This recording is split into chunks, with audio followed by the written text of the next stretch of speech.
வணக்கம் நண்பர்களே, நான் உங்கள் இயற்கை வேலவன். இன்றைக்கி நம்ம பார்க்கக்கூடிய காணொலி வந்து பார்த்திங்கன்னா, நம்ம நாட்டு விதைகளை வந்து நம்ம சேகரிச்சுட்டு வரேங்க. இப்போதைக்கு நம்மகிட்ட இருக்கக்கூடிய விதைகளை வந்து உங்களுக்கு காமிக்கிறேங்க. உங்களுக்கு தேவைப்படுறீங்க வாட்ஸ்அப்பில் என்ன தொடர்பு கொள்ளுங்கள், பெற்றுக்கொள்ளலாம். ஃபஸ்ட்டு பனை விதை, நம்ம தமிழ்நாட்டு மரத்தோடைய பனை விதையை வந்து நம்ம சேகரிச்சிட்ருக்கோங்க. இது வந்து பணம் பழத்தெடுத்து வந்து தண்ணியில் போட்டு அலசிட்டு இதுமாரி காய வச்சு உங்களுக்கு அனுப்புகிறேங்க. ஸ்மெல்லு வராது. ஃபஸ்ட்டு பனம்பழம் ரொம்ப மணக்கும், ஆனால் ரொம்ப நாள் பட ஸ்மெல்லு வரும். அதுமாரி வராமையும், ரெண்டாவது வெயிட் அதிகமாக இருக்கும்போது கொரியர் சார்ஜ் அதிகமாக போகும்.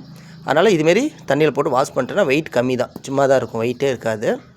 இதுமாரி பனை விதை உங்களுக்கு வேணும்னாலும் ஒரு விதை ₹1 விதத்தில் நீங்கள் வந்து நம்மகிட்ட பெற்றுக்கொள்ளலாம், ஓகேங்களா. ப்ளஸ் கொரியர் சார்ஜ் தனி. அதேமாரி சீத்தா விதை இருக்குது நம்மகிட்ட, நாட்டு சீத்தா விதை, ஓகேங்களா. நாட்டு சீத்தா விதை இருக்குது, வேப்பம் விதை அண்ட் அதே போல் வெண்டம் விதை வந்து நம்ம வந்து அதிகமாக உற்பத்தி பண்ணியாச்சு. நம்ம தோட்டத்தில் பாருங்கள், அங்கே வெண்டை விதை இருக்கும். இல்லைங்க, எல்லாம் அங்கே மண்ணில் விளாண்டுட்டுருக்குறாங்க. அதேமாரி இங்கே வந்து ப்ராஜெக்ட் செஞ்சுருக்கிறாங்க விதை போடுறதுக்காக. பால் பாக்கெட்டில் இந்த சாம்பு பாக்கெட்டு இதெல்லாம் வந்து மண் நிரப்பியிருக்காங்க. இப்போ நம்ம வந்து விதை போட போகிறோங்க.